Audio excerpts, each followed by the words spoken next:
de la motoneurona.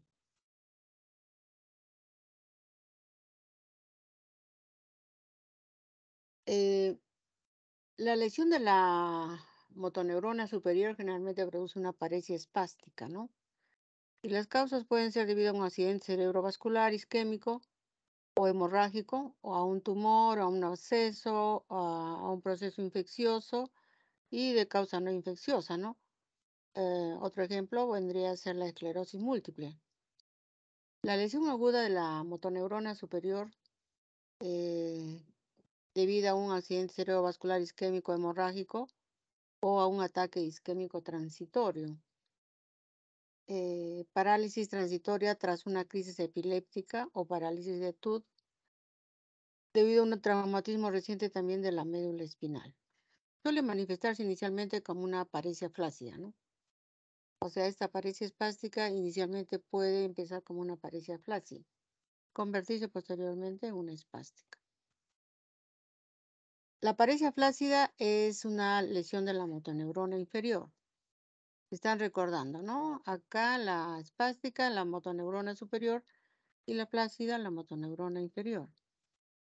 Las causas pueden ser, por ejemplo, un síndrome de Guillain-Barré, una intoxicación por metales pesados, reacciones adversas a algunos medicamentos como la vincristina, la isoniazida, una neuropatía en el curso de enfermedad autoinmune debido a una porfiria aguda intermitente, o también deberse a una lesión de la unión neuromuscular, ¿no? En el caso, por ejemplo, de una miastenia grave, el botulismo, efecto de fármacos relajantes musculares también, ¿no?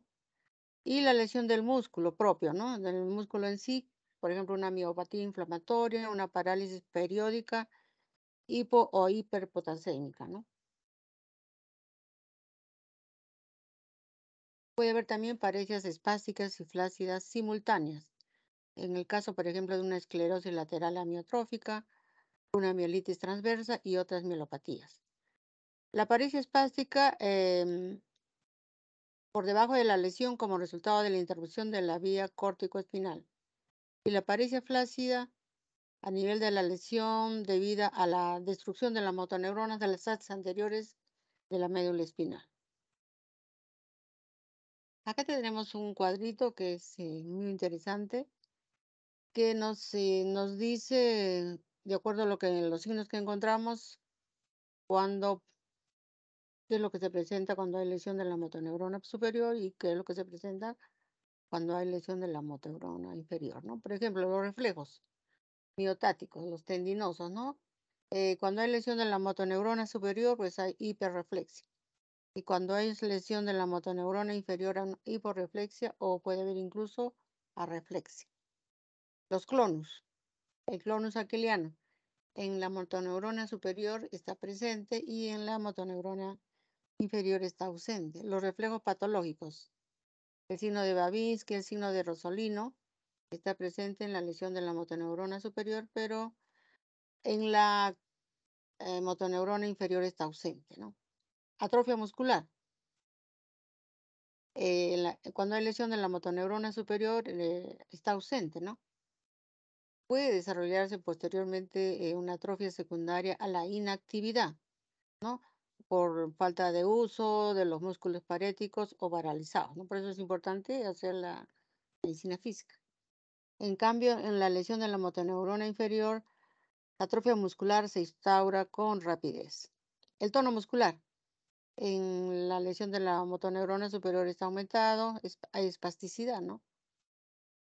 Y en la lesión de la motoneurona inferior está normal o disminuido, incluso puede haber flacidez. Las incidencias patológicas están presentes en la lesión de la motoneurona superior, las fasciculaciones están ausentes en la motoneurona superior y casi es lo contradictorio en la lesión de la motoneurona inferior, ¿no?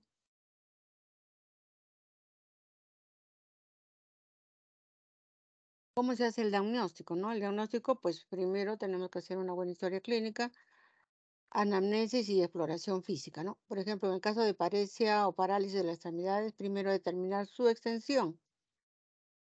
Vamos a hablar de tetraparesia cuando indica una lesión cervical o de la médula espinal.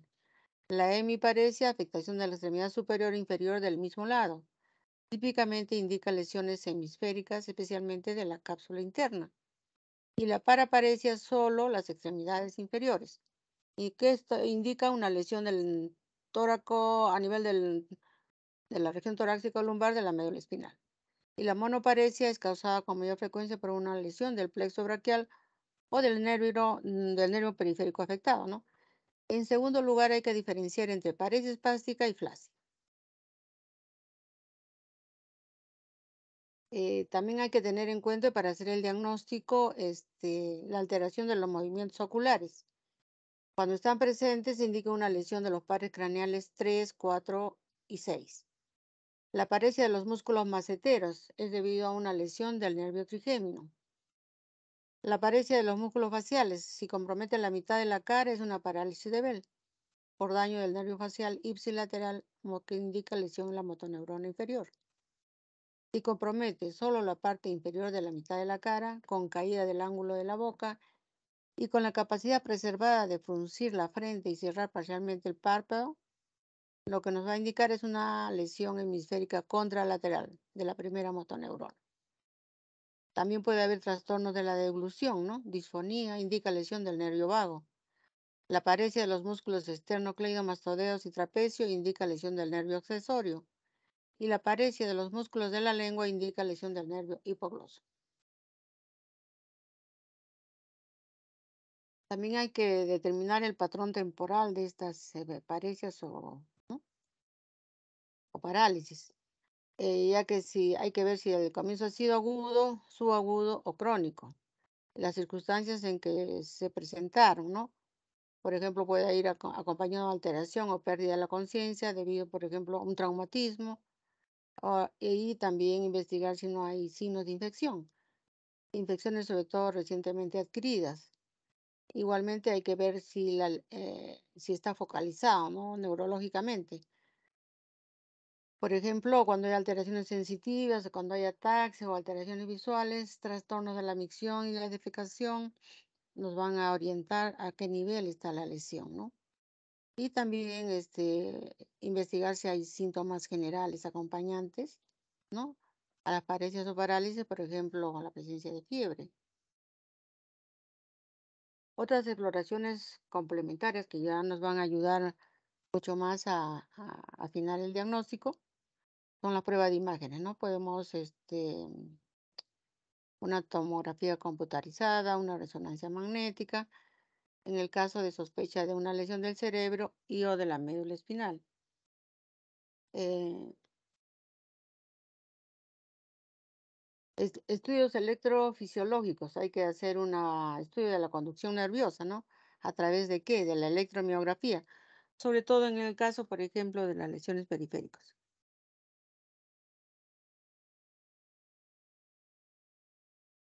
Hay que hacer el estudio también del líquido cefalorraquídeo si se piensa que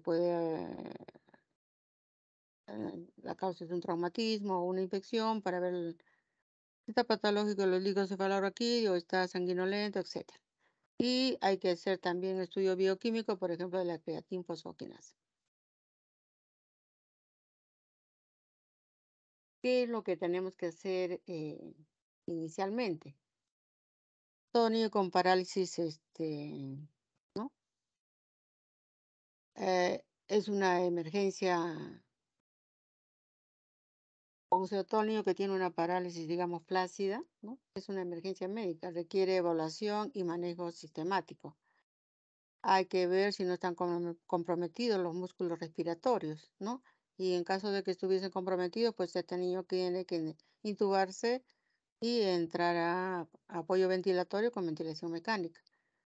Eh, Hay que colocar también una sonda nasogástrica, evaluar si hay inestabilidad cardiovascular, cuando hay trauma medular o una mielitis o un síndrome de Guillain-Barré. Todo niño con tetraparesia debe ser monitorizado. Descartar también, dicen, electrolitemia y toxemia, ¿no? Debido a intoxicación por metales pesados. O descartar compresiones medulares, ¿no? Y a veces hay que hacer intervención, una evaluación neuroquirúrgica o de repente usar corticoides. Generalmente el motivo de la consulta de los pacientes incluye trastornos de la marcha, dificultad para subir y bajar escaleras, dificultad para incorporarse de una silla o el suelo, o se tropiezan con facilidad y hay caídas frecuentes.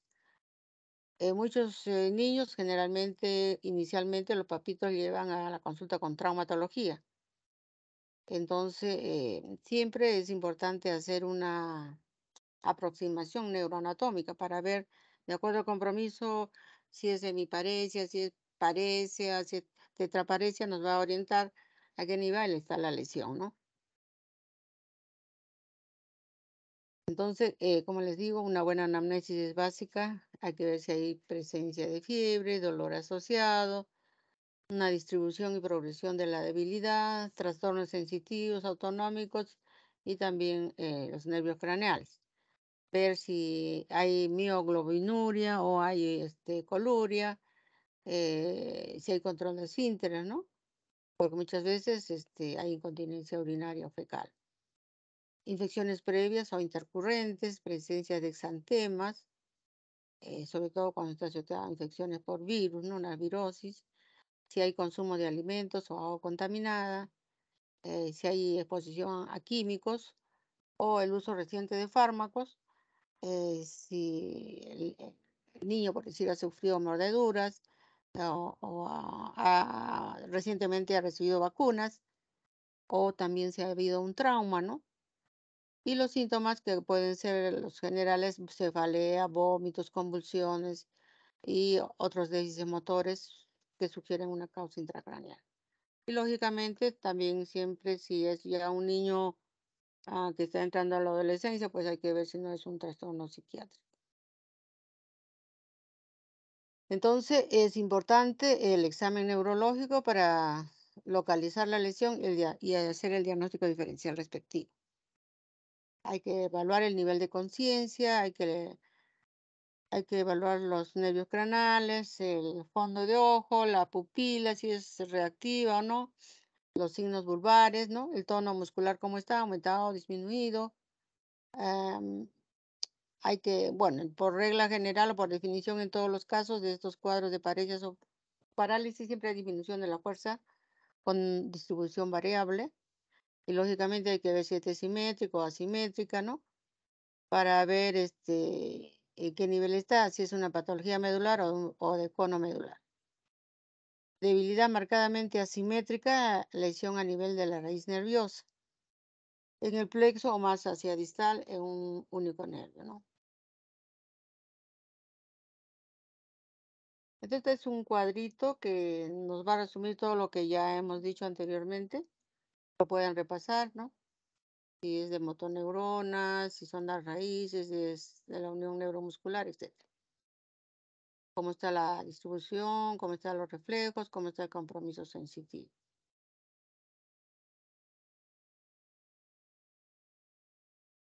Igualmente, este es un cuadrito que nos va a ayudar eh, para, digamos, acercarnos al nivel de dónde está la lesión, ¿no? Acá tenemos el primer cuadro de una mielitis transversa. Es menos frecuente que el síndrome de Guillain-Barré. En la fase inicial hay un shock medular, hay debilidad, ¿no? De las extremidades inferiores, hay hiporreflexia, déficit sensitivo, dolor severo y parestesias. Puede haber retención urinaria con distensión vesical y constipación. Después del cuadro inicial, a las 2 o 3 semanas, puede haber hiperreflexia y espasticidad. También hay una presentación hiperaguda, ¿no? Con inicio rápido de paraplegia, anormalidades sensitivas y retención urinaria con dolor lumbar, ¿no? Inicialmente es un cuadro que va lento y también un cuadro agudo. La mielitis transversa generalmente está asociado a una infección, ¿no? Por Mycoplasma pneumoniae, los herpes virus, el virus de la rabia, la hepatitis A y post-varicela.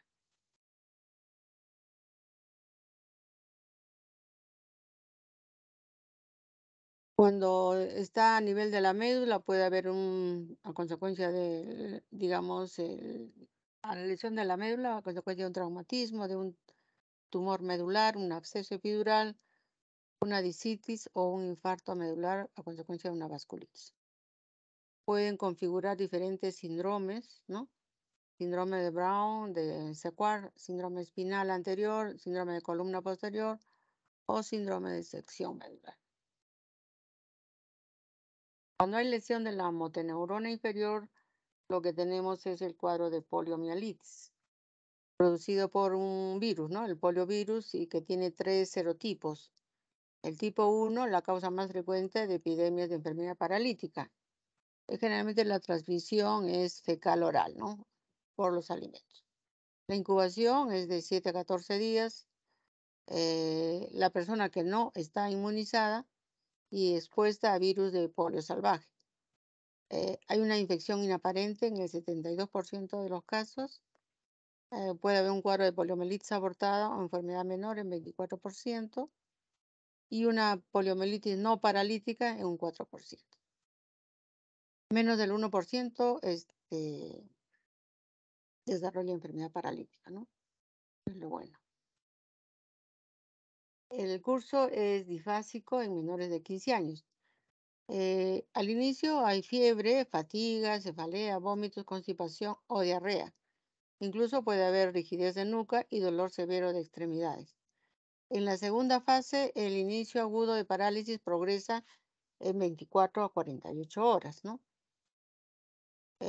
Generalmente hay una debilidad asimétrica, ¿no? Pudiendo variar desde un músculo o grupo muscular o tetraplegia y falla respiratoria. El mayor compromiso es proximal, ¿no? El tono generalmente está disminuido, los reflejos tetaninos están disminuidos, ausentes, y el examen sensitivo está normal.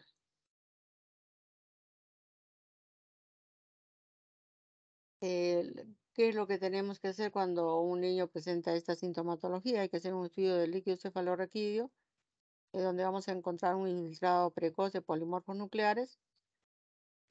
Al segundo a tercer día hay mononucleares. Las proteínas pueden estar elevadas levemente y el nadir se encuentra en la tercera semana. El pronóstico, puede haber una parálisis residual después de 60 días. La mortalidad es de 5 a 10%, sobre todo cuando hay parálisis vulvar y falla respiratoria. También hay otros cuadros que semejan a una poliomielitis y es producido por otros virus, ¿no? Por ejemplo, tenemos acá el enterovirus no polio asociado a una enfermedad paralítica que se llama polio-like. O sea, no es muy grave, ¿no? Es leve, se puede decir, que se llama like. Frecuentemente acompañada de meningitis aséptica. También en el caso de la enfermedad de pie, mano, boca o conjuntivitis hemorrágica aguda, ¿no?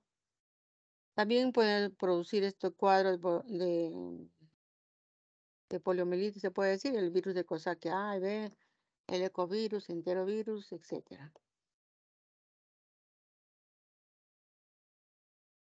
Ahora vamos a tocar el síndrome de Guillain-Barré cuando hay compromiso de las raíces, ¿no?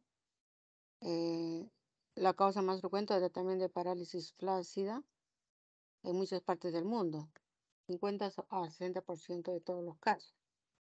Pero la incidencia anual es de 1 a 2 por 100.000, ¿no? Y la mortalidad es de 2 a 12%. Un tercio de estos pacientes necesitan ingresar a una unidad de cuidados intensivos.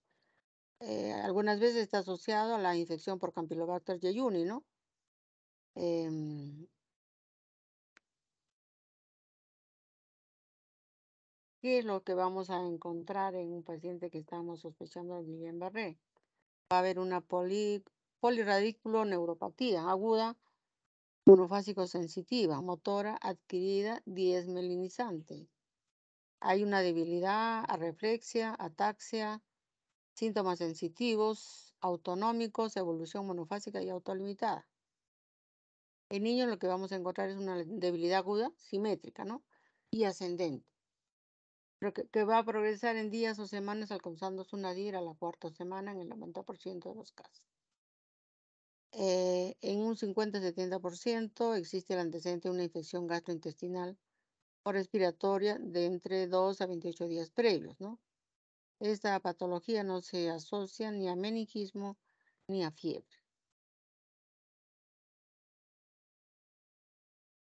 Las formas clínicas, tenemos acá varias, A, B, C y D me parece. Tenemos la polirradiculoneuropatía desmielinizante inflamatoria aguda.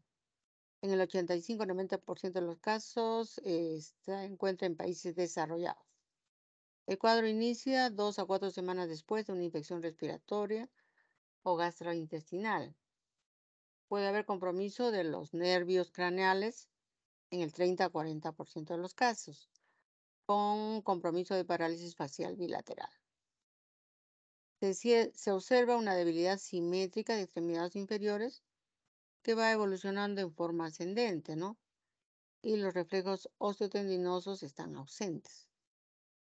Y los síntomas autonómicos están presentes en un 50% de los pacientes. El otro tipo de o presentación clínica del síndrome de Guillain-Barré es la neuropatía axonal sensitivo-motor aguda, forma menos frecuente pero más grave. Hay una degeneración axonal motora y sensitiva con nula o mínima desmielinización. La recuperación es mucho más lenta que el Guillain-Barré clásico. Y las secuelas motoras y sensitivas también son importantes. Otra forma clínica de presentación es la neuropatía axonal motor aguda. Está presente en el 10 a 20% de los casos en el mundo occidental, 60-70% en el norte de Chile.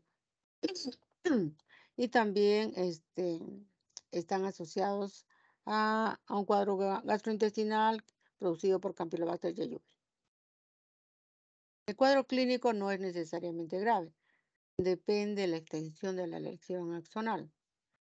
El compromiso distal con recuperación es rápido y completo, ¿no? Otra forma clínica es el síndrome de Miller-Fisher. Se presenta en 3 a 5% de los casos en países también occidentales. La clínica, ataxia, oftalmoplegia, arreflexia y compromiso sensitivo. La evolución es favorable, la recuperación es total en un lapso de meses, ¿no?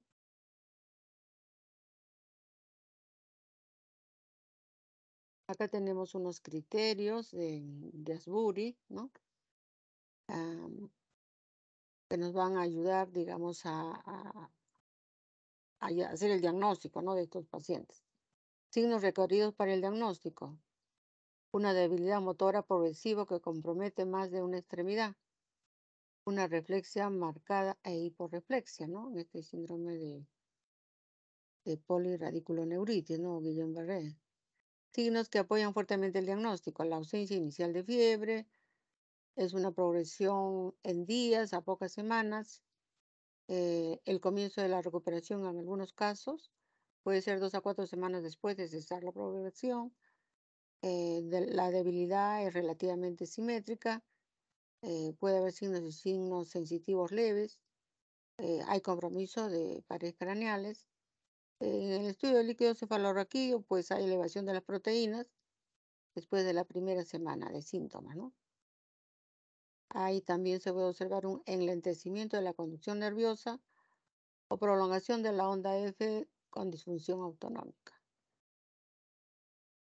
Acá tenemos otros criterios, la escala funcional de gravedad clínica, ¿no? Clasificación de Hages. Bueno, cada parámetro tiene un número. 0 cuando es sano o normal, 1 cuando hay síntomas y signos leves, pero que le permitan hacer ciertas actividades de andar, correr, aún con dificultad, pero con incluso vestirse, ¿no? Comer y hacerse su aseo personal. En esta escala funcional, cuando está en el grado 2, puede caminar más de 5 metros sin ayuda ni apoyo, pero no puede saltar o realizar actividades para su cuidado personal, ¿no? O sea, vestirse, aseo, peinarse, etcétera. En grado 3 puede caminar más de 5 metros, pero con ayuda o apoyo, ¿no? O sea que ya la debilidad es más marcada. Y en grado 4 pues ya el paciente no puede ni caminar ni hacer sus cosas personales y está confinado en su cama. En grado 5 necesita este paciente apoyo ventilatorio, ¿no? Am, puede ser, digamos, parcial o total, ¿no? Y si no se hace ninguna intervención a tiempo, sobre todo cuando no se le da, como es progresiva, ascendente, a veces compromete los músculos respiratorios, etcétera, y el paciente pues hace paro respiratorio y muere, ¿no? Ahora, estas son las parecias que son producidas ya, digamos, producidas en este caso, la unión neuromuscular, ¿no? Por ejemplo, cuando hay el botulismo, está presente el botulismo, la neurotoxina producida por el Clostridium botulinum, que es un anaerobio gram positivo, va a bloquear la liberación de acetilcolina en la unión neuromuscular. Por ejemplo, en el caso de los chilenos, ellos refieren que si se presenta este cuadro, hay que hacer una notificación, ¿no? Así como nosotros tenemos algunas enfermedades que hacemos notificación. Generalmente está asociado a la ingesta de alimentos contaminados, ¿no? Es la forma clásica. Va a haber cambios de la visión, dificultad para deglutir y finalmente va a haber debilidad progresiva. O en algunos casos está asociado a la presencia de heridas, similar a botulismo clásico. Las toxinas se originan en una herida muy infectada, ¿no? Entonces tenemos que tener cuenta para pensar en el botulismo, el diagnóstico diferencial de tipo infantil, ¿no? Por ejemplo, en un caso de una sepsis, una meningitis bacteriana, o en caso de un niño que esté bien deshidratado con alteraciones electrolíticas o que haya presentado un accidente cerebrovascular o que tenga hipotiroidismo, ¿no? O que el niño esté presentando una enfermedad por errores innatos del metabolismo. En el caso de una poliomielitis, síndrome de Guillain-Barré, la variante sobre todo de Miller-Fisher. En el caso de una miastenia gravis congénita, la enfermedad de Wernicke-Hoffmann, la intoxicación por órganos fosforados y la intoxicación por metales pesados.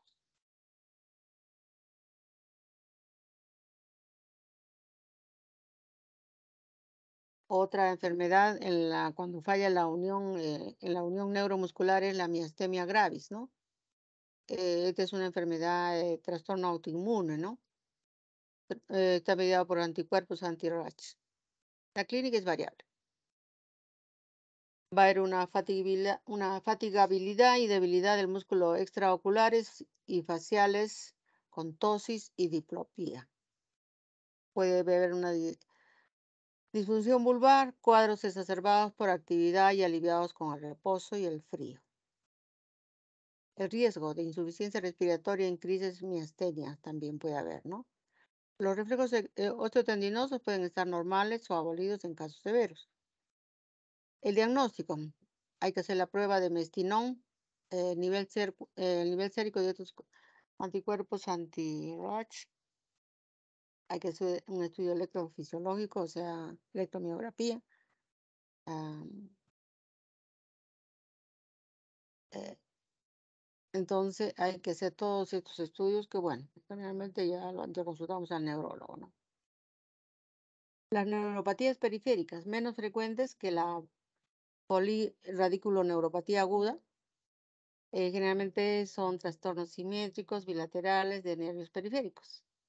Las causas pueden ser sustancias tóxicas, estados de deficiencia, trastornos metabólicos sistémicos, autoinmunes y paraneoplásicos. Estas neuropatías periféricas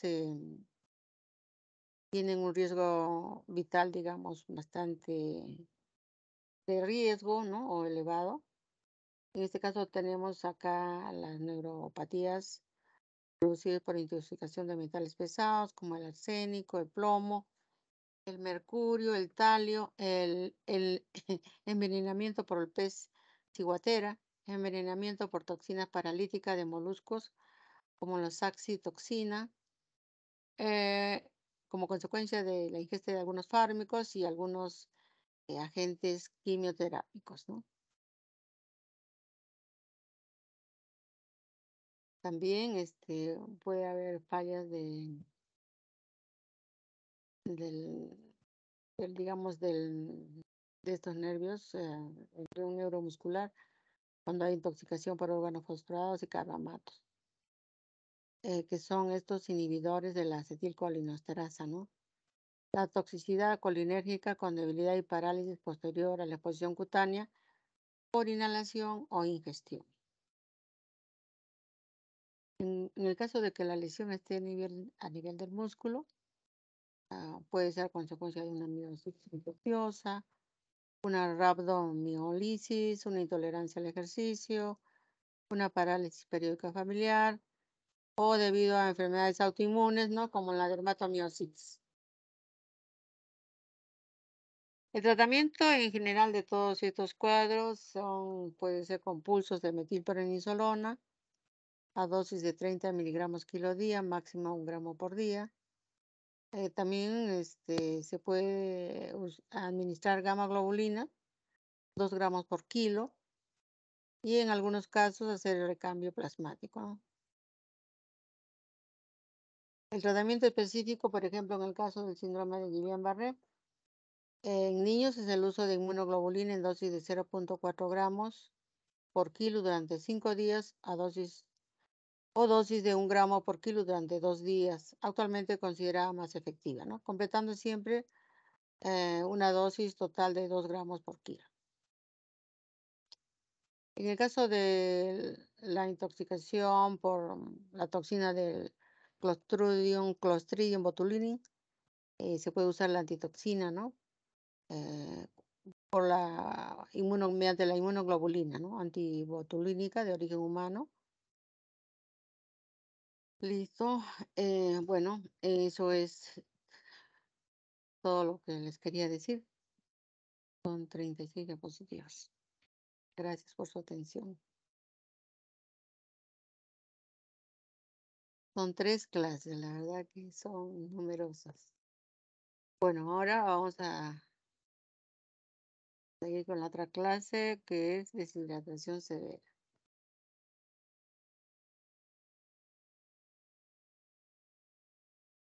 Deshidratación severa. ¿Descansamos 5 minutos o seguimos? Podemos continuar, doctora. O si Sí, desea, pero descansamos 5. no, voy a tomar un poquito de agua. Ya, ya, doctora. Tengo acá el vasito.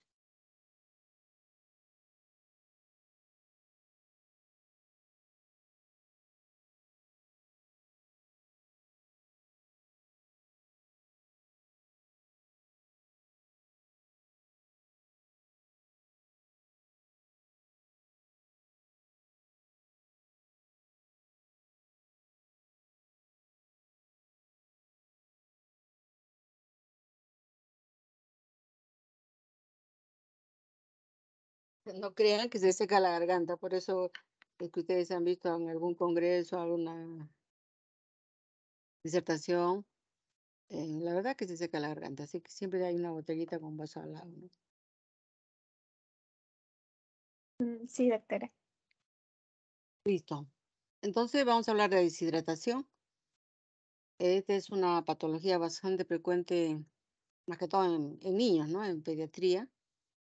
Y se debe a que es la pérdida de agua del organismo generalmente acompañada de solutos. Eso es lo más frecuente, ¿no? pero también recordarán que a veces no hay pérdida de agua, sino que hay una ingesta inadecuada de repente de la alimentación. Sobre todo les hablo en el caso del recién nacido, que solo se alimenta de leche.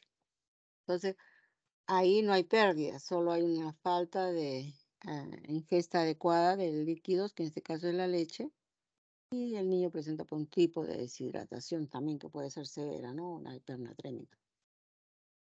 Entonces, por regla, la más común, lógicamente, a nivel de todo pediatría es la pérdida de agua, ¿no? Del organismo por acompañada de solutos. Acá tenemos, para recordarles, porque lo que la clase es deshidratación severa, pero mi modo, deshidratación leve, cuando las pérdidas de peso son de 3 a 5%, moderada de 5 a 9 y severa a más del mayor a 9%, ¿no? El déficit en mililitros serían, por ejemplo, en la leve 30 a 50 mililitros kilo, en la moderada 50 a 90 mililitros kilo y en la severa mayor de 90 a 100 mililitros kilo. También la deshidratación se clasifica de acuerdo a los niveles de dosados de sodio. eh, Se puede calificar o clasificar, ¿no? En deshidratación hiponatrémica cuando este electrolito sodio está en menos de 130 y hay la alteración fisiopatológica, hay una pérdida de sodio mayor que de agua, ¿no? La isonatrémica, el sodio está entre 130 y 145. La pérdida del electrolito sodio con la de agua está, digamos, proporcionada, ¿no? Y la hipernatrémica hay una pérdida de agua mayor que de sodio, ¿no? Y el sodio está mayor de 145. Las deshidrataciones isonatrémicas e hiponatrémicas son generalmente las más agudas, en la que predomina la pérdida de líquido del espacio extracelular, ¿no? Las manifestaciones clínicas se van a deber a la contracción del volumen vascular. Y lo que se va a observar es digamos, los signos típicos de deshidratación, ¿no? Ahí se queda de piel y mucosas, palidez, taquimia, vasoconstricción, frialdad, acra, o sea, distal, ¿no? Taquicardia, oliguria, pudiendo aparecer en los lactantes el signo del pliegue y la fontanela hundida, ¿no? Sobre todo cuando ya la deshidratación es moderada severa. La deshidratación hipernatrémica generalmente es de más larga evolución, en la que lo que se va a observar es una deshidratación fundamentalmente celular, ¿no? Predominan las manifestaciones clínicas de tipo neurológico. Aparece oliguria, también sed, irritabilidad, temblores, hiperreflexia y en los casos avanzados convulsiones o disminución del nivel de conciencia.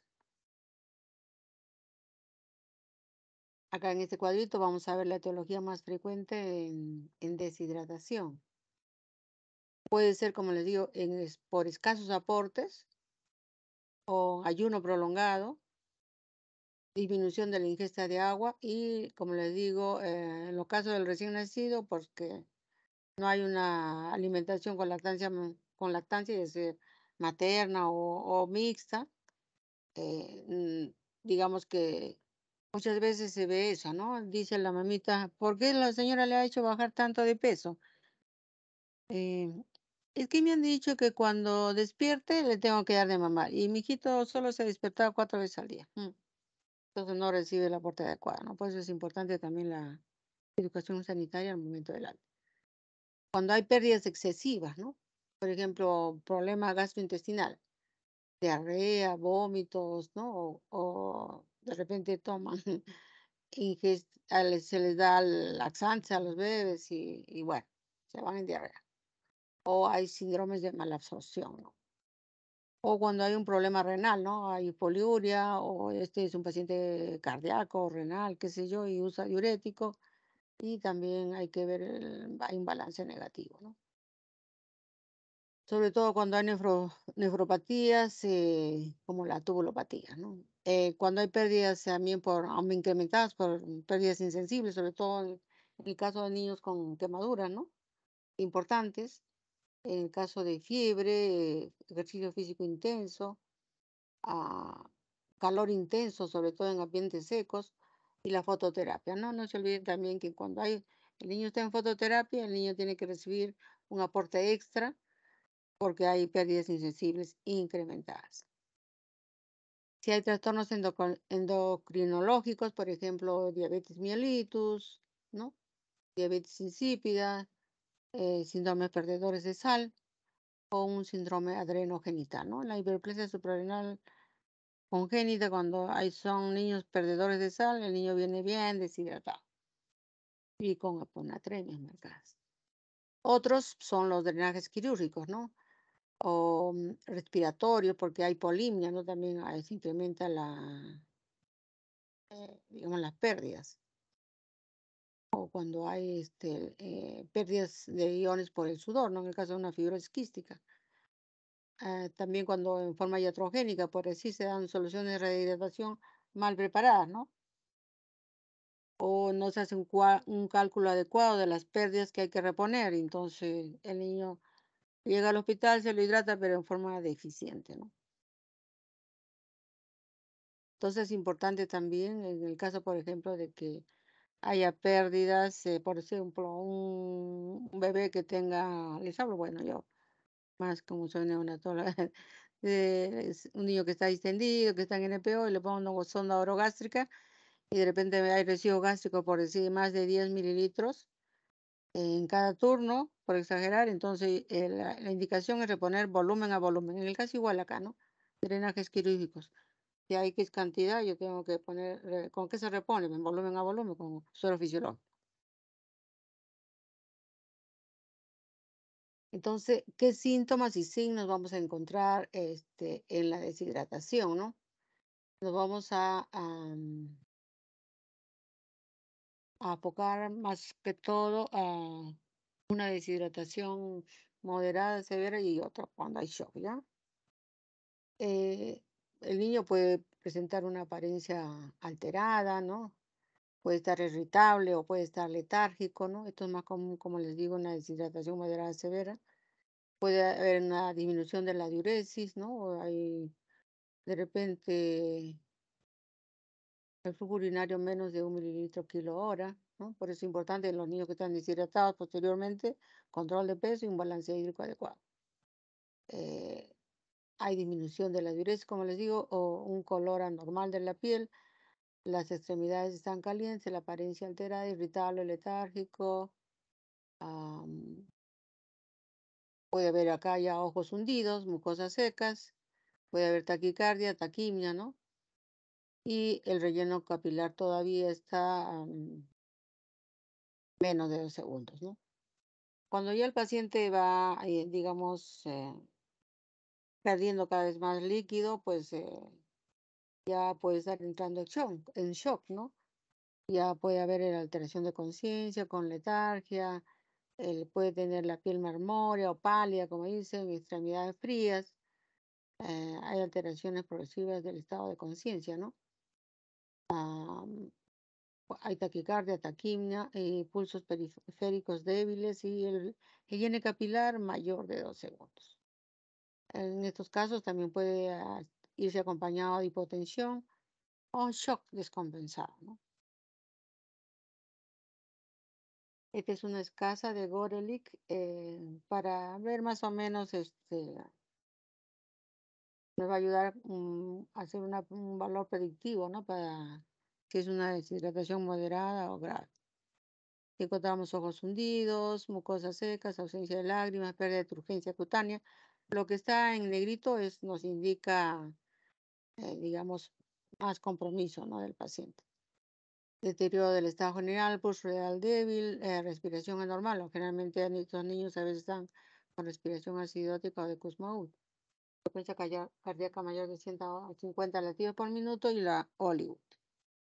Entonces, si es menos de 3, es leve, de 3 a 5, moderada, y de 6 a 10, grave, ¿no? Acá vamos a hacer un recuerdo de los requerimientos hídricos diarios, ¿no? De líquidos. Entonces, si el peso es menos de 10 kilos, teóricamente debemos dar un requerimiento basal de 100 mililitros kilo día. O sea, si pesa 10 kilos y le damos, estos son niños menores de 10 kilos, ¿no? Si pesa menos de 10 kilos, máximo que son 10 kilos, pues 100 mililitros kilo se vendría a ser un 1000, ¿no? 1000 mililitros kilo día. Si el niño ya su peso está entre 10 y 20 kilos, en los primeros 10 kilos vamos a dar 1000, ¿no? Que es lo que nos salió, de multiplicar 100 por 10.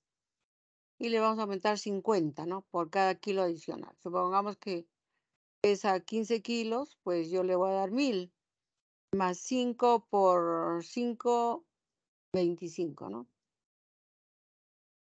Entonces le voy a dar 1250. Si pesa más de 20 kilos, le voy a dar 1000 por los 10 primeros kilos, 50 por los 10 kilos siguientes y 25 por los siguientes más kilos, ¿no? Así. Eso es el mantenimiento. Ahora, si hay pérdidas insensibles, igual, ¿no? Si es menos de 10 kilos, le damos un mililitro kilo hora. O sea,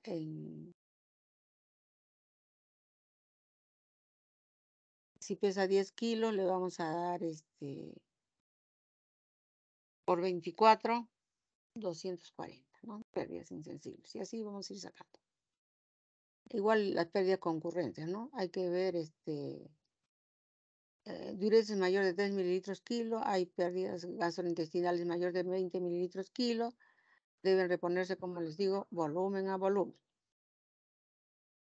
Ahora sí, el déficit previo, ¿no? Porque esto es el mantenimiento, las pérdidas sensibles, las concurrentes, o sea, por ejemplo, concurrentes es un niño que viene con diarrea y si las deposiciones son frecuentes, más de 4, por decir, en 3 horas, 4 horas, pues yo tengo que reponer eso, ¿no? Si por más que haya hecho un buen cálculo del porcentaje de pérdidas, pues si no repongo estas pérdidas concurrentes, el niño va a seguir deshidratado. Igualmente, el déficit previo se estima mediante el porcentaje de deshidratación, ¿no?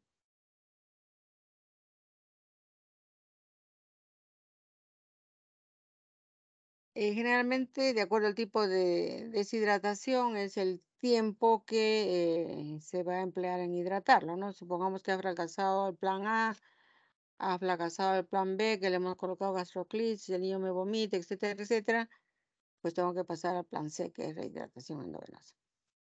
Entonces, la hiponatrémica, igual que la isonatrémica, pues la hidratación se hace en 24 horas, ¿no?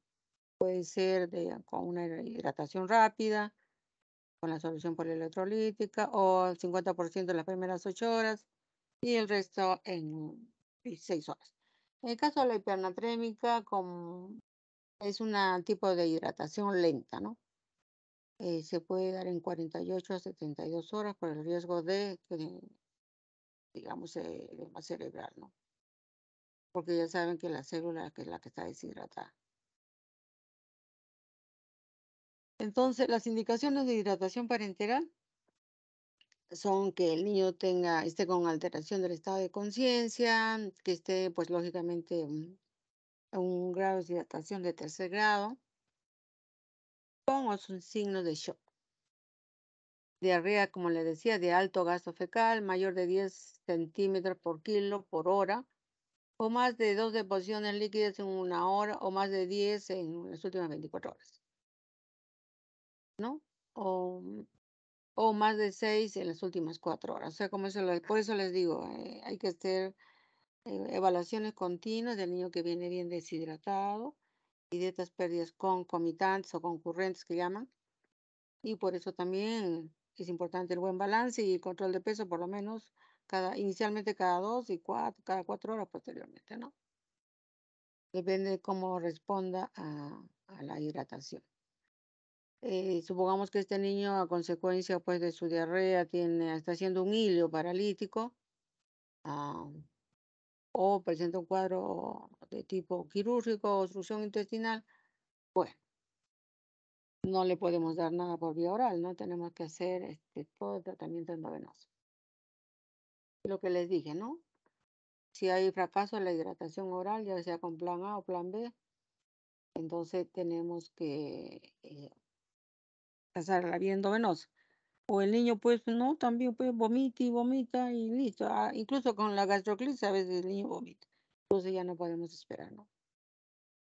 Entonces, cuando hay persistencia de vómitos, más de 3 episodios en una hora o más de 4 episodios en las últimas 4 horas, ¿no? Entonces también nos indica que debemos ir ya a una hidratación eh, endovenosa o plan C. Si el bebé, el niño convulsiona o se sospecha de isquemia intestinal, en el caso de enterocolitis necrotizante, pues el niño también tiene que quedar en el EPO, ¿no? Y con endovenoso para hidratar. En los pacientes menores de 4,5 kilos también, o menor de 3 meses de edad, que no, pues no van bien con la vía oral, pues se les tiene que colocar su vía endovenosa.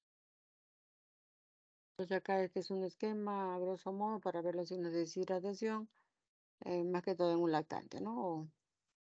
Ellos saben que el lactante es todo niño menor de 1 año.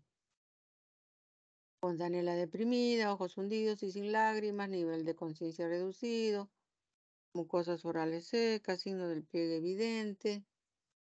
El niño está taquipneico, taquicárdico, el IN capilar está lento, menos de 2 segundos. Y la mamá dice pues que uno le tiene que preguntar, lógicamente, porque si no le pregunta, la mamá no va a decir. ¿Cuándo fue la última vez que mojó el pañal, no? Y también de repente lo nota que baja de peso. Esto es evaluación clínica y tratamiento de un niño deshidratado. Primero tenemos que hacer un plan de tratamiento. Tenemos que observar el estado de conciencia, si está alerta, está intranquilo, está letárgico, etcétera. Cómo está el ojo, ¿no? Está normal, está hundido, muy hundido y seco. Igual la boca y lengua húmeda, está seca, muy seca, al igual, ¿no?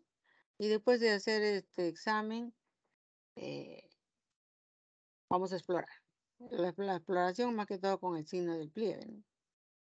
Y luego, lógicamente, y una vez que yo haga mi examen físico, previo con previa anamnesis, por supuesto, vamos a decidir qué es lo que vamos a hacer con el paciente. Entonces, si vemos que no tolera la vía oral, que está letárgico, que está con signo de pliegue muy marcado, pues tenemos que dar hidratación endovenosa. Ese es el plan C, ¿no?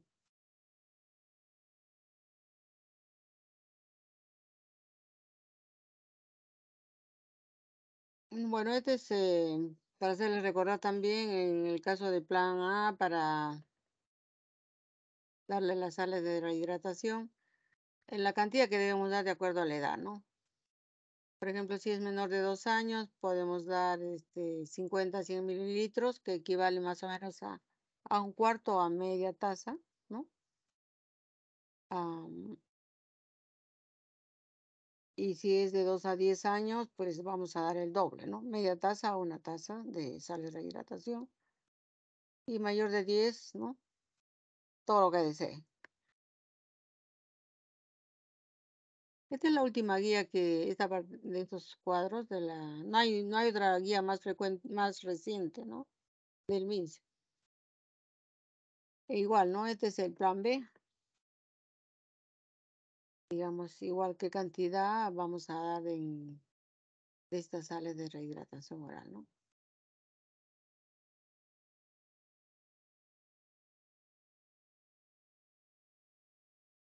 Entonces, igual, como les decía, hay que cuando un niño está deshidratado, tenemos que dar lo basal, ¿no? 100 mililitros kilo, que son los primeros 10 kilos o 12 kilos. Lógicamente, después hay que dar el porcentaje de acuerdo al porcentaje de pérdida de peso y las pérdidas concomitantes, ¿no?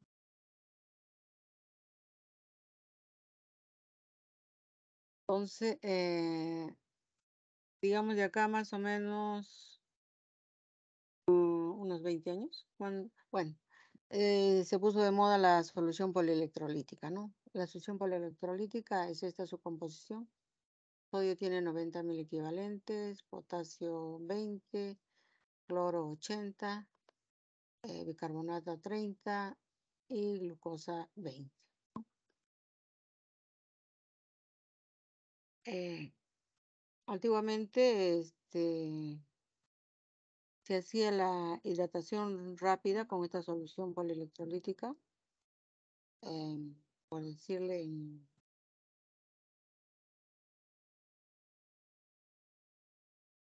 en 2 horas, 3 horas, ¿no? 50, 25, 25, ¿no? O sea, 3 horas. Pero los últimos estudios revelan que debemos dar en los lactantes menores de 12 meses, en la primera hora, 30 mililitros por kilo, ¿no? Y luego administrar 70 mililitros por kilo en 5 horas. Esto es pues en los lactantes, o sea, los niños pequeños. Y en los niños más grandes, mayores de 1 año, podemos también dar, ustedes ven la diferencia, ¿no? 30 mililitros por kilo, pero ya en 30 minutos. Acá es siempre más lento en los niños pequeños, porque ellos tienen mayor volumen, ¿no? Intravascular y podemos hacer una hidratación, sobrehidratarlo, ¿no? Y el resto, como ustedes ven acá en 30 minutos y acá en 3 horas, ¿no? Sumando esto con esto son 3 horas. Hasta la fecha no hay ningún estudio que recomiende, por decir, la solución polielectrolítica en recién nacidos. No está aprobado, por decir, ¿no? Además, el tipo de deshidratación que normalmente presenta un recién nacido es hipernatremia y se tiene que aplicar la hidratación lenta. Esta es una forma que se usa, ¿no? Ustedes han visto. En los menores de 1 año, 30 mililitros por kilo, pasarlo en 1 hora. Y el resto pasarlo en 5 horas, que son los 70 mililitros por kilo. En los niños más grandes, igualmente 30 mililitros por kilo en 30 minutos y el resto 70 mililitros por kilo en 2,5 horas. Total, 3 horas. Entonces la hidratación que se quiere conseguir es 100 mililitros por kilo, ¿no? Otras formas de rehidratar es, hay que calcular el volumen de rehidratación. Para eso tenemos que echar juego al mantenimiento, la pérdida de peso, etcétera, ¿no? Y ver si es de primer grado, bueno, si es de segundo grado o tercer grado. Entonces, esto es con una dextrosa al 5%, con electrolitos. Electrolitos como que solamente el sodio, porque hasta que no objetivamos que el niño micciona, no le podemos agregar el potasio. Entonces, el 50%, digamos que este niño le estamos haciendo uno de 10 kilos, por decir, estamos dándole como una moderada severa, ¿no? Le estamos dando 200 por kilo. Por 10, ¿cuánto es? 200 por 10 son 2000. 2 litros, ¿no? Ujú. 2 litros. Entonces, 50% se lo pasamos en 8 horas y el resto en las 16 horas siguientes. Generalmente para esto usamos una al 5% y le ponemos una ampolla de cloruro de potasio, de sodio, que trae 68 mil equivalentes, ¿no? Y como les digo, una vez que se ha restablecido el flujo urinario de 100, agregamos potasio a la destroza, ¿no? Que pueden ser 20, 30 mil equivalentes por litro. Ahora, otra forma también, ¿no? Tratando de semejar un poco la solución polielectrolítica es usar solución de cloruro de sodio, o sea, suero fisiológico 500, más dextrosa en solución acuosa 500. Y a esto le podemos agregar cloruro de potasio, ¿no? Hay otros que a veces si se evidencia que hay acidosis, bueno, le agregan también poco de bicarbonato. Entonces es importante cuando un niño está en fase de hidratación, como les digo, hay que controlar el peso cada 2 horas para que no nos vayamos al extremo de sobrehidratar y que vamos a objetivar de repente, lo que más se objetiva a veces es quemosis, ¿no? O sea, a veces el ojo recontra como una ampolla que está tanto líquido que le hemos metido. Y el peso, ¿no? Y también el flujo urinario. Entonces, si a las 2 horas vemos que está, su estado de conciencia está despierto, orina, ya llora, reclama porque de repente vino letárgico, qué sé yo. Bueno, también eso nos ayudará. Ahora, y las pérdidas concomitantes, si no son tan altas, se puede decir, bueno, significa que el niño va a ir bien. Entonces, una vez que el niño está hidratado y ya clínicamente lo ven que despierta, que reclama, y bueno, podemos pasar a la vía oral, ¿no? Reiniciar la vía oral. Y en consecuencia de la vía oral significa que sus alimentos son normales y su plan A, o sea, con sales de hidratación. Entonces, acá tenemos la hidratación rápida, evaluación clínica, pacientes sin deshidratación, hay plan A. Con deshidratación leve moderada puede ir el plan B. Pero si no mejora, podemos pasar al plan C. Y una deshidratación severa, definitivamente el plan C, ¿no? Y después que se ha hidratado el niño, hay que evaluar la tolerancia a la vía oral, lo que ya les dije anteriormente, y para ver si tiene condiciones para irse de alta, ¿no? Las complicaciones, como les digo, en el caso, por ejemplo, cuando también hacemos una hidratación rápida, yo les hablo más que todo en recién nacidos, fuera de los signos externos de sobrehidratación, puede haber también convulsiones, ¿no? Entonces, por eso es importante, ¿qué se llama? Evaluar frecuentemente. La ventaja de usar la solución polielectrolítica también es que puede evitar esta complicación, ¿no? De las convulsiones. Entonces hay que también hacer un control, ¿no? De gases sanguíneos, ¿no? Para ver si ya se ha instalado el flujo renal, digamos, claro, ya hay flujo urinario adecuado. También tenemos que ver cómo está la función renal, ¿no? Para eso tenemos que hacer también un estudio de la función renal, que es la creatinina, ¿no? Entonces, cuando hay diarrea, pues también se pierde potasio, ¿no? Entonces es importante siempre el ionograma. Cuando hay potasio disminuido, pues el niño va a presentar debilidad muscular, hilo paralítico, incluso arritmia cardíaca, ¿no?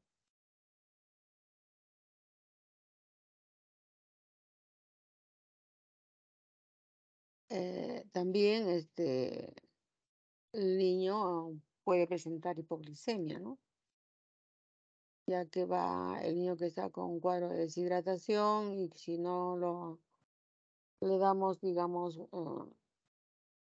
apenas se recupere de su estado de deshidratación, la alimentación adecuada, pues va, digamos, sus reservas de glucógeno hepática van a disminuir, ¿no? Y puede presentar en este caso, pues, estupor prolongado, convulsiones también, ¿no? Entonces, siempre todas las soluciones de rehidratación deben contener glucosa. La solución polielectrolítica también contiene glucosa, ¿no? Y las complicaciones, como les digo, también es la sobrehidratación, ¿no? Entonces, se puede manifestar con edema generalizado. Bueno, hasta el punto de producir un edema de pulmón, yo creo que no, sería que un niño le hemos indicado el suero y nos olvidamos, ¿no? Porque un niño deshidratado, pues tenemos que evaluarlo constantemente. Eh, Cuando son niños muy pequeños, bueno, muy pequeños, me hablo lactantes menores de 1 año, a veces es mejor usar un Volutrol, ¿no? Porque ¿qué pasa? Si solo usamos el frasco, pues en un momento de repente que pueden mover la vía de la infusión y de repente se pasa todo el frasco, ¿no? Y bueno, ahí por descuido puede haber una iatrogenia y una sobrehidratación y de repente el niño comienza qué sé yo, a toser o a presentar una secreción asalmonada, ¿no? Espumosa por la nariz, la boca, etc. Y si le escultamos el pulmoncito, pues está recontra congestionado con estertores difusos bilaterales. Por eso también es importante para evitar la sobrehidratación. Repito, es el control de peso.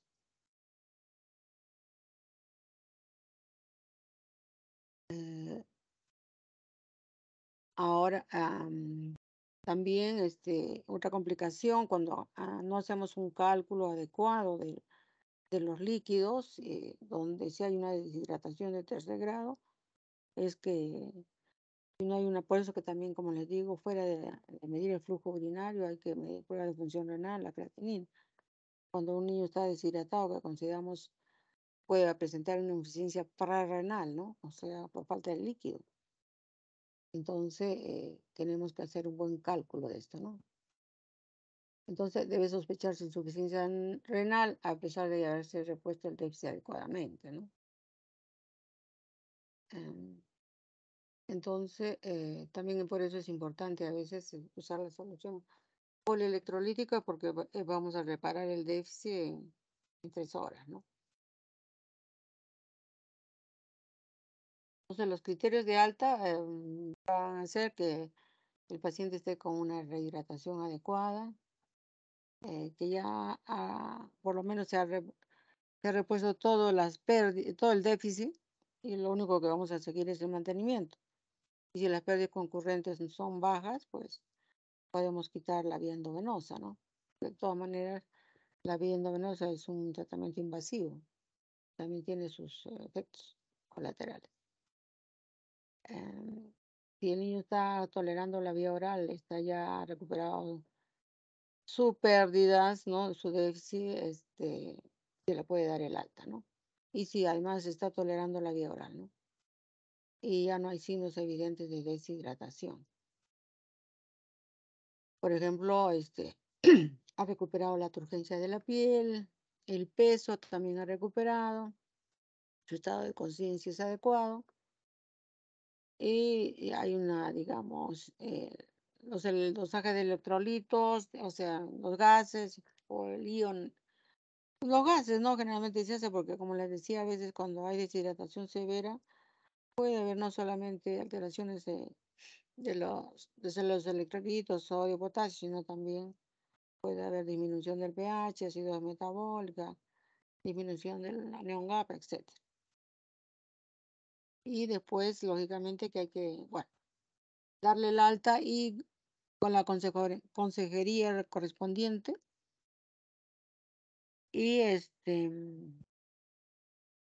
bueno, en otros países hacen visitas domiciliarias que están a cargo del nivel de enfermería para ver cómo va el niño, ¿no? Incluso van con su balancita y lo pesan. En este caso, en nuestro medio, pues hay que decirle que venga a su control por lo menos en 48 horas para ver si sigue en recuperación franca, ¿no? Listo.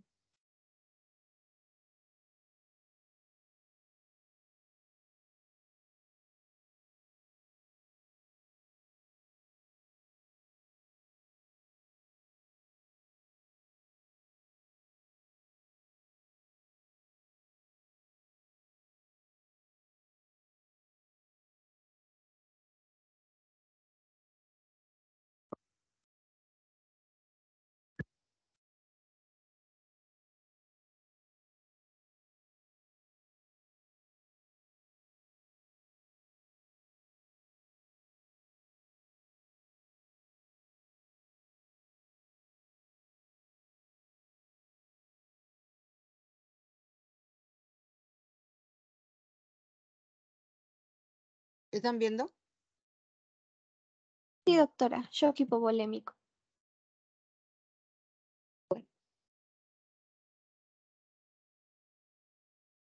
Entonces, el choque hipovolémico o shock hipovolémico resulta de la disminución del volumen sanguíneo circulante. Esto puede ser por pérdida de agua y electrolitos, como en el problema de estos cuadros gastrointestinales, también puede ser por pérdida de sangre o por pérdida del tono vascular, ¿no?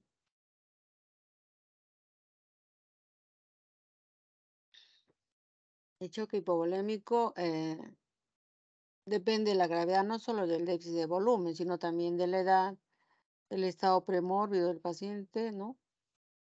Y también de la tasa de la pérdida, ¿no? Eh, este es el tipo más común de shock, ¿no? Encontrado en niños.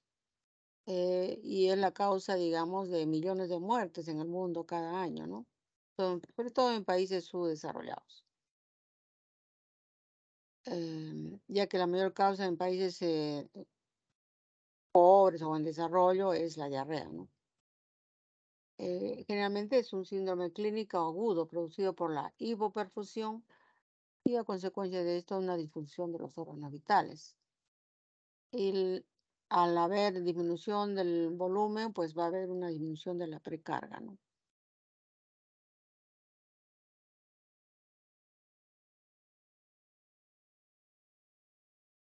Entonces, la reducción del flujo produce una hipoxia tinsular. Va a haber alteraciones estructurales, cambios en el pH intra y extracelular y también puede haber alteraciones de la coagulación. La hemorragia o pérdidas de grandes cantidades de plasma, agua y electrolitos, lo que va a conllevar va a ser una disminución del gasto cardíaco, ¿no? Y la respuesta directa del organismo. El organismo va a responder con vasoconstricción progresiva de la piel, vísceras y músculo esquelético. Esto con el fin de preservar el flujo sanguíneo de los órganos nobles, ¿no? Siempre es igual que la asfixia, hay que preservar el cerebrito, el corazón y los riñones.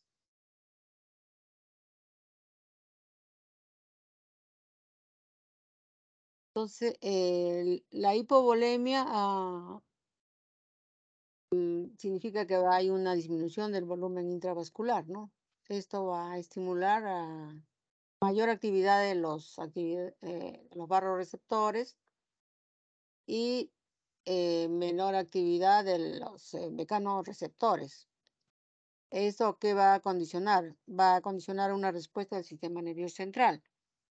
Primeramente va a aumentar la producción de ACTH y la de HAD, que es la hormona antidiurética, ¿no? Esta es adrenocorticotrópica y la hormona antidiurética.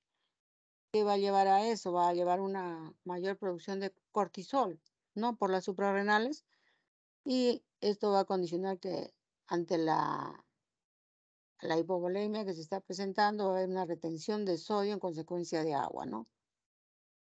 También por otra vía, esta respuesta del sistema nervioso central va a estimular el sistema nervioso simpático. Va a haber una estimulación carotidia y en consecuencia una vasoconstricción periférica en respuesta. Igualmente, al estimular el sistema nervioso simpático va a haber una mayor producción de catecolaminas, ¿no? La epinefrina, la noradrenalina, la renina-angiotensina, la aldosterona, y todo esto en consecuencia también va a llevar a retención de agua y de sodio y una vasoconstricción periférica. Entonces, o shock hipovolémico puede catalogarse en leve, moderado o severo.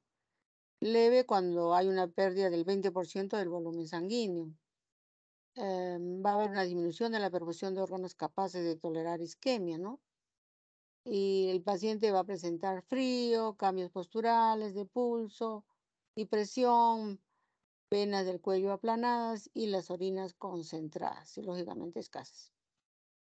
Cuando hay una pérdida moderada de 20 o 40% del volumen sanguíneo, ¿no? Va a haber una disminución de la perfusión de órganos que toleran pobremente la isquemia. Se va a traducir clínicamente en sed, hipotensión y oliguria. Y cuando hay una pérdida de más del 60% del volumen sanguíneo, va a haber disminución de la perfusión del cerebro y del corazón. Y al haber comprometido estos órganos nobles, pues lógicamente va a haber alteración de conciencia, hipotensión, va a haber un pulso débil y lógicamente falla cardíaca.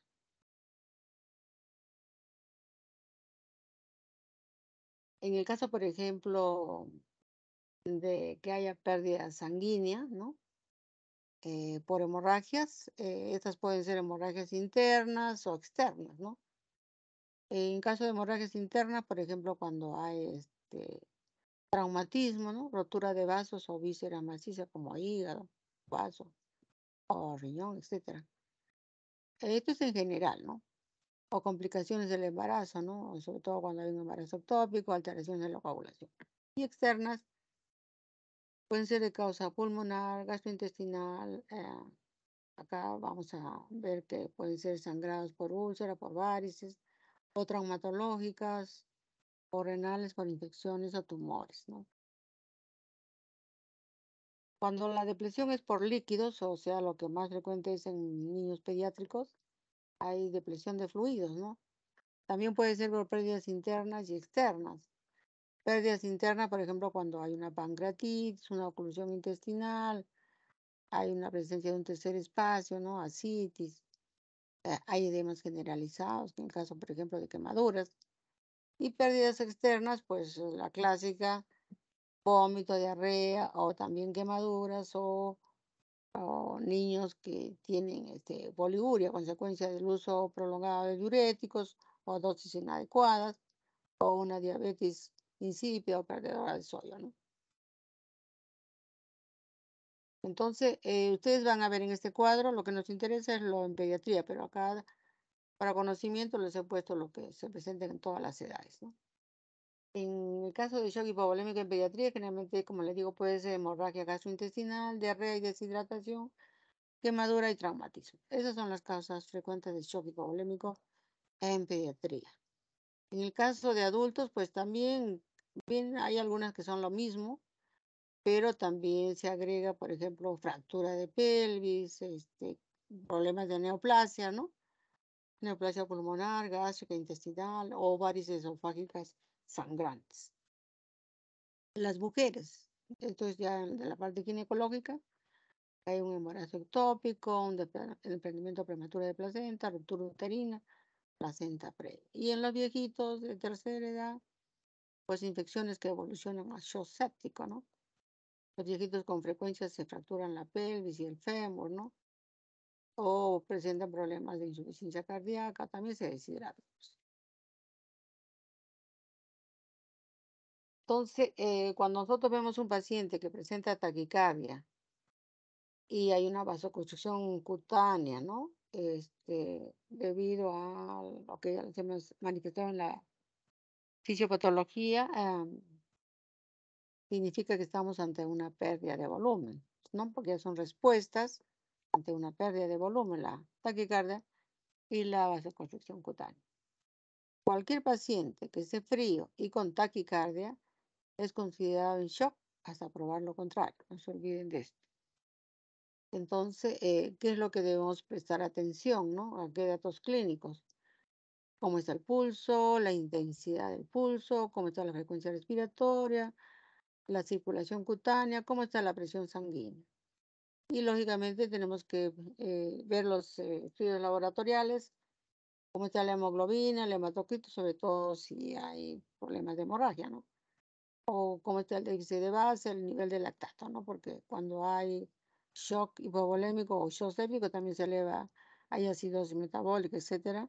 El lactato también se eleva, ¿no? Mayor de 4 ya significa, es algo importante. Entonces, hablamos de taquicardia, por ejemplo, en lactantes cuando tienen más de 160 latidos por minuto, en preescolar 140 latidos por minuto, en el escolar 120, ¿no? Y bueno, en el adulto es más de 100.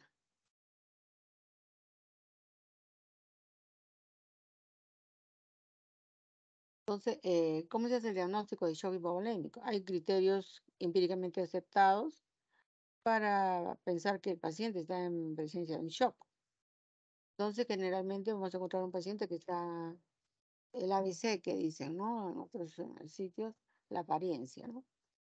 Eh, luce enfermo, ¿no? Está en estado mental alterado porque puede estar letárgico, ¿no? Unigulado. Eh, la ABC, la circulación, ¿no? Circulation. Frecuencia cardíaca superior a 100 latidos por minuto, sobre todo en adolescentes o adultos, ¿no? La frecuencia respiratoria superior a 22 respiraciones por minuto, eso también es casi adolescentes y adultos. Ustedes ya saben que un neonato tiene mayor de 60 respiraciones por minuto o en un lactante mayor de 40, ¿no? Igualmente, un déficit de bases en sangre arterial inferior a 5 miliequivalentes por litro o un incremento de lactato superior a 4 milimoles por litro. Una diuresis inferior a 0,5 ml kilo hora, esto significa oligonuria. Y hay una hipotensión arterial sostenida por más de 20 minutos de duración. Entonces, oliguria menos de 0,5 miligramos kilo hora indica hipoperfusión tisular, alteraciones de conciencia como omnibulación o estupor o coma, o hay una hipoperfusión cutánea que lo vamos a ver con el llenado capilar más de 2 segundos. Hay una disfunción celular porque eh, entra el organismo, entra una glicólisis anaeróbica y bueno, hay aumento del ácido láctico y en consecuencia hay acidosis metabólica. Y la presión arterial está en menos de 90 en el caso de un adulto y menos de 60 en otros niños más pequeños, ¿no?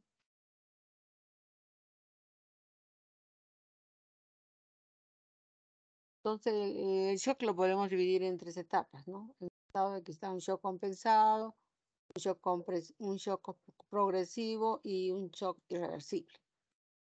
En un shock compensado, el estado de conciencia está alerta, agresivo. Cuando está ya un shock progresivo, está somnoliento, estuporoso. Y cuando ya está irreversible, pues está el paciente comatoso. El color. Puede estar en un compensado, puede estar pálido, sudoroso. En el descompensado o progresivo ya está pálido. Y en el reversible ya tiene en la piel un aspecto marmóreo, ¿no? Moteado que llaman. La frecuencia respiratoria en el compensado es rápida. En la progresiva ya hay una respiración acidótica o de Kussmaul. Y en el reversible está atáxico o en paro respiratorio. El pulso compensado es rápido y lleno y en el progresivo o descompensado rápido y leve. Entonces, cuando es irreversible, el pulso ya es prácticamente difícil de palpar, ¿no? O imperceptible. Y ya es un riesgo que puede entrar en paro cardíaco. La presión arterial puede estar normal o ligeramente elevada en el compensado. En el descompensado progresivo tiende a bajar y en el irreversible hay una hipotensión severa. El llenado capilar normal, en el compensado lento, en el progresivo y llenado capilar no hay, ¿no? Irreversible. El reflejo fotomotor isocórico normorreactivo en el compensado y el reflejo fotomotor mayor a 2 segundos y ya en el reversible ya hay midriasis. La temperatura es normal en el compensado, ya hay tendencia a la disminución en el progresivo y la temperatura está disminuida en el reversible o está hipotérmico, no siempre la hipotermia es un signo de mal pronóstico.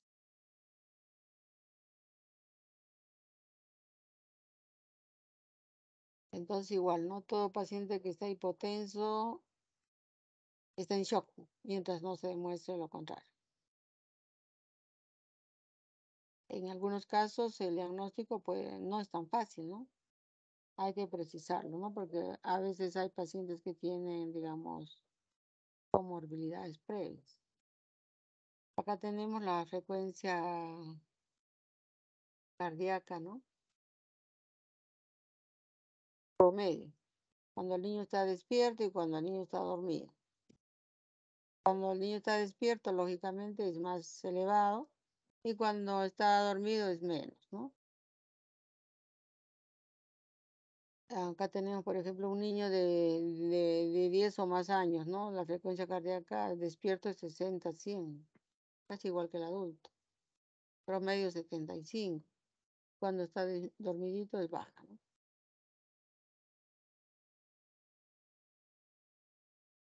Entonces, cuando estamos sospechando un shock, hay que hacer un estudio de hemograma, hemoglobina, hematocrito. eh, Son importantes en el shock hipovolémico por cuadros, ¿no? Y también es importante estos análisis cuando hay un shock hipovolémico por pérdidas sanguíneas, ¿no? O que puede ser por hemorragia digestiva, úlcera de estrés, un accidente, etcétera, etcétera. También hay que pedir una bioquímica sanguínea básica, ¿no? Con el estudio de glucosa, ionograma, calcio, creatinina y enzimas cardíacas. Estudios de coagulación también, plaquetas, fibrinógeno, dímero D. La plaquetopenia, la disminución del fibrinógeno y la aparición del dímero son sugestivas del desarrollo de una coagulación intravascular diseminada. La gasometría arterial o venosa, donde se objetivan cambios como la aparición de hipoxemia, acidosis metabólica, baja el pH, en consecuencia baja el bicarbonato y va a haber un exceso de base negativa y de anión gamma.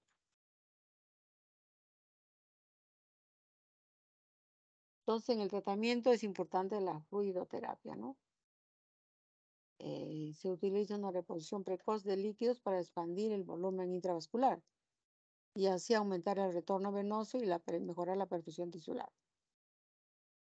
Esta administración debe ser enérgica mediante bolos o cargas a través de las vías venosas periféricas, salvo contraindicación.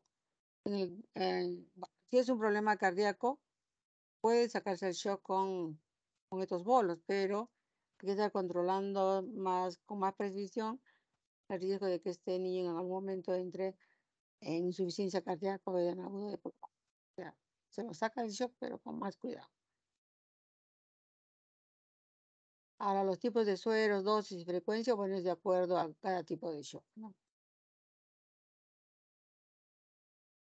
Entonces, en la reposición generalmente se hace pues, con fluidos.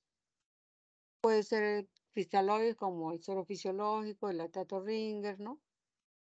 O coloides también, artificiales o coloides naturales como el plasma, albúmina. Y si hay pérdidas de sangre, pues lógicamente el paciente lo vamos a sacar del shock con bolos de suero fisiológico, pero después hay que darle paquete globular, ¿no? Y checar cómo están las plaquetas, etcétera, a ver si necesita otro tipo. Entonces, las medidas generales, el paciente debe ser, es importante cómo se coloca el paciente. Debe estar en decúbito supina, en el shock hipovolémico. Semisentado, si el paciente, en el caso por decir, presenta disnea. Inmovilización cervical, si hay traumatismo, ¿no? Hay que colocarle, bueno, su collarete. Y hay que, a veces estos pacientes están con hipotermia, ¿no? Entonces hay que medidas de prevención de la hipotermia. También hay que darles un soporte ventilatorio, ¿no? El ABC, ¿no?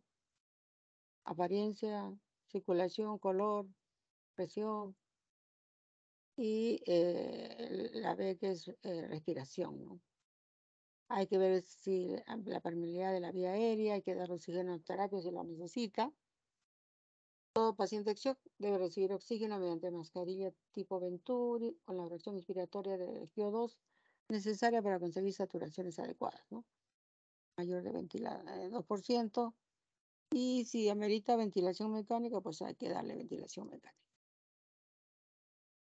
Entonces ya ustedes saben que para colocarle el ventilador mecánico tengo que colocarle un tubo endotraqueal. Entonces el tratamiento es, como le digo, respuesta rápida con los fluidoterapia. Si es por problema gastrointestinal, ayuda con hemoderivados, si es problema de hemorragia. Si hay mucha acidosis marcada, bueno, se puede corregir con bicarbonato y si no responde, digamos, a estas medidas iniciales, pues se entra al uso de vasopresores e inotrópicos. Entonces, como les vuelvo a repetir acá, los cristaloides es el suero fisiológico en bolo de 20 centímetros por kilo, ¿no? Cuando es un problema cardíaco, ya bueno, se disminuye el volumen, ¿no? De preferencia se usan cristaloides. Entonces, como les digo, en el shock hipovolémico no hemorrágico, bueno, bolos de suero fisiológico, igual acá, ¿no? Pero posteriormente, porque estos tenemos más a la mano y más rápido, ¿no? Y si la pérdida de volumen de sangre es importante, lógicamente, hay que transfundir glóbulos rojos, ¿no? Entonces, le vuelvo a recordar que la fluidoterapia es con suero fisiológico, ¿no? El volumen es de 20 mililitros por kilo en 5 o 10 minutos y repetir. Esto es independiente de la edad o tipo de deshidratación en el caso de los niños. Y, por ejemplo, si a mí me viene un niño con una deshidratación hipernatrémica y está en shock, igual le tengo que sacar el shock con suero fisiológico. 20 mililitros si lógicamente si viene con un cuadro gastrointestinal de diarrea y shock, igual le tengo que poner, ¿no? En 5 o 10 minutos y repetir. Se pueden repetir en 2 hasta 3. Y así, y como van asociados a la deshidratación severa, a veces con insuficiencia prerenal, sí, con 3 bolos, no micciona por decir, y la creatinina está alta, pues para evitar la prolongación del daño renal, pues tengo que poner también diurético, ¿no? Pura semilla. Entonces, se pueden colocar, como les digo, primero 20 mililitros, 5 a 10 minutos, repetir. Igualmente, posteriormente 20 mililitros en 5 o 20 minutos de una solución cristaloide, ¿no? Siempre controlando que no vaya a haber una sobrehidratación, ¿no? Igualmente, si hay evidencia de acidosis metabólica, hay que corregirlo, ¿no? ¿Qué es lo que tenemos que conseguir? Primero, disminuir el índice de shock y demanda de oxígeno. Al colocar estos bolos iniciales, vamos a aumentar la perfusión vital, vamos a mejorar el compromiso de conciencia, vamos a mejorar el flujo urinario, aumentando la diuresis mayor de 1 mililitro kilo hora. Vamos a lograr conseguir revertir el trastorno ácido básico que se presenta en estos niños. Vamos a tratar de alcanzar un pH normal y que no haya hipotermia, ¿no? También, como les digo, el lactato se eleva en estos casos mayor de 4. Hay que tratar de conseguir la disminución del lactato, ¿no?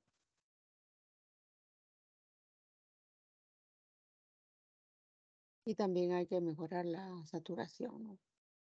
Mayor del 70%. ¿Cómo vamos a valorar si el paciente está respondiendo a la fluidoterapia?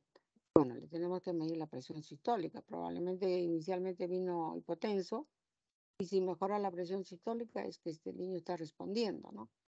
Y mejoran los pulsos, ¿no? Periféricos y están fuertes, ¿no? Equivalentes a los centrales, o sea, la frecuencia cardíaca de repente, pues significa que también está respondiendo el niño al manejo inicial, el shock, ¿no? Ahora, si la piel ya no está fría, está caliente y el lleno capilar es menos de 2 segundos, también está indicando que el niño está mejorando. Y el paciente que estuvo letargado o comatoso, bueno, más que todo letargado, pues significa que también lo está respondiendo, ¿no? Y lógicamente la diuresis mejora mayor de 1 mililitro kilo hora. Sí, en el caso, por decir, que no mejora, después le hemos dado 3 bolos y hemos puesto la solución de mantenimiento. Bueno, este paciente definitivamente tiene que pasar a una unidad de cuidados intensivos, ¿no? Este tratamiento no lo vamos a dar en emergencia. Si no tenemos una unidad de cuidados intensivos, pues que hay que derivarlo. Entonces, en el caso de que no mejora de acuerdo a lo que hemos hecho inicialmente y hemos asegurado una precarga adecuada, tenemos que echar mano a las drogas vasoactivas, ¿no? La droga más comúnmente usada en shock es la dopamina. Si queremos que actúe como un tropismo positivo, la dosis debe ser menor a 5 microgramos kilominuto. Y si queremos, si se va a producir una vasoconstricción periférica, hay que dar mayor de 10 microgramos kilominuto. Otras drogas vasoactivas, en el caso de que el paciente persiste hipotenso, la droga de elección es la adrenalina, ¿no? En la dosis de 0,1 a 1 microgramo kilominuto. El efecto que tiene esta droga de la adrenalina es un efecto alfa. Va a producir vasoconstricción espláncnica, renal y mucocutánea y efecto beta, con inotropismo y contropismo positivo. Em,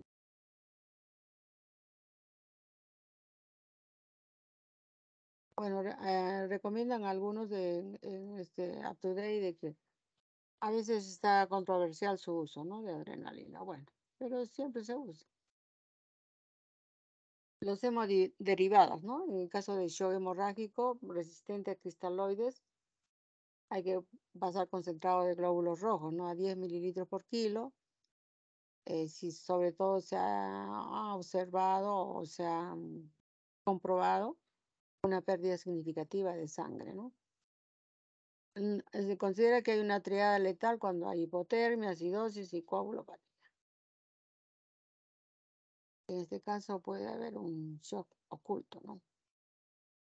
Acá este es un cuadrito que siempre lo mencionan en todas las revisiones de shock hipovolémico. Las ventajas del uso de coloides y sus desventajas en relación a los cristaloides. La ventaja del coloide es que son menores los volúmenes que se usa, ¿no? De perfusión. En menor tiempo, al ser menor volumen, menor tiempo de perfusión. Mejora rápidamente el transporte de oxígeno. Mejora el gasto cardíaco y la contractibilidad. La desventaja de estos coloides es que el costo es mucho más elevado. Predisponen a la acumulación de líquido en el intersticio pulmonar. Puede provocar alteraciones de la coagulación y también reacciones anafilácticas, ¿no? Las ventajas de los cristaloides. Hay una mejor expansión del líquido del espacio extracelular, ¿no? Mejores parámetros cardíacos, pulmonares, renales, de coagulación, inmunológicos. Mínimas reacciones anafilácticas y lógicamente son más baratas, ¿no? Y por tanto menor costo. La desventaja es que reduce la presión oncótica porque solamente es agua con electrolitos, ¿no? A veces de acá hay plasma que se tienen proteínas. Entonces el cristaloide reduce la presión oncótica. Si no se controlan bien los líquidos, puede predisponer a la presencia de edema pulmonar y periférico. Interfiere en el intercambio de oxígeno y retrasa la cicatrización de heridas. Las complicaciones de un shock hipovolémico puede ser una insuficiencia renal aguda que se va a manifestar al tercer o quinto día. Eso es cuando no se maneja bien los líquidos, ¿no? Esto se vio, por ejemplo, en la época que apareció el cólera, una enfermedad emergente, por decir, en nuestro país, ¿no? Que no había, ¿no? En el año, ¿qué año ha sido? A ver, en el año 91, 92 me parece. Y yo jamás había visto, yo había terminado la residencia, nunca había visto un cólera. Entonces yo vine a Arequipa a ver cómo lo manejaban, ¿no? Porque yo trabajaba en otro sitio y me dijeron, no tengas miedo, me dijo, si está de shock hay que darle shock. Yo veía en mi hospital muchos pacientes adultos que tenían miedo de darle mucho líquido, o sea, de una insuficiencia prerrenal se convertía en una renal y si no lo manejaban bien, el paciente pues, fallecía. Muchos murieron, así como ahora murieron por COVID. En esa época muchos pacientes murieron por mal manejo de líquidos, ¿no? Y yo recuerdo una vez ahí vinieron unos soldaditos, todos teníamos que acudir a emergencia porque había unos soldaditos que parecían cadáveres andantes, flacos, ojos hundidos, secos. Había que ponerle 4 vías así para lograr sacarlos rápidamente del shock. Y la verdad que yo en los niños, yo así como ustedes están escuchando 20 mililitros por kilo y después con un buen control de peso y diuresis, ningún niño a mí se me murió por lo menos. También puede haber pues una falla orgánica múltiple, la muerte, ¿no? Am, y una síndrome de reacción inflamatoria, ¿no? También que a la larga va a llevar pues a una falla orgánica múltiple, ¿no?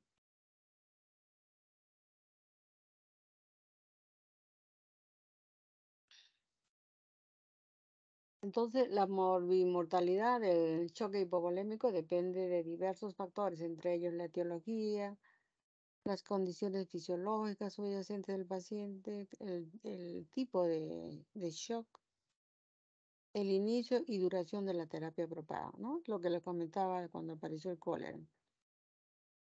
Y esto es importante, este mensaje, ¿no? Por eso les digo, cuando apareció el cólera, yo ni ataba ni desataba, ¿no? Se usaba, ¿qué es la tetraciclina? La sulfa. Ay, pero a los niños pequeños no se les puede dar. Todo eso me vine a documentar acá también. Dice, quien no está al día en su ciencia, no puede enseñar ciencia al día. No puede saber qué es lo nuevo y qué es lo viejo, ni mucho menos qué es lo más importante y qué es lo accesorio, ¿no? Este mensaje me pareció muy bonito. Así que ustedes siempre tienen que leer, leer, leer, leer. Porque cuando van a estar haciendo su serón, van a tener muchas cosas que a veces, bueno, ahora es la ventaja del celular, pero en sitios recónditos a veces no llega la señal. En mi época lo que teníamos que llevar era el librito. Si no sabíamos algo, pues había que leer, ¿no? O que nos habíamos olvidado, no. El médico siempre, pues, tiene que seguir aprendiendo y aprendiendo. ¿Listo? ¿Alguna pregunta?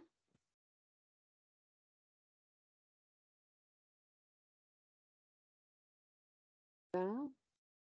Sí, doctora. Me parece que no hay preguntas. Bueno, entonces ya te mando las clasecitas después porque ya las tengo en PDF Ya, y nos doctora. vemos el día 28, me parece. Ujú. Vamos a hablar del trastorno ácido básico. Tiene que leer bien, es el trastorno ácido básico, porque cuando yo les tome examen de esa parte, les voy a poner ejercicios con unos resultados de gases y ustedes me lo van a tener que saber interpretar.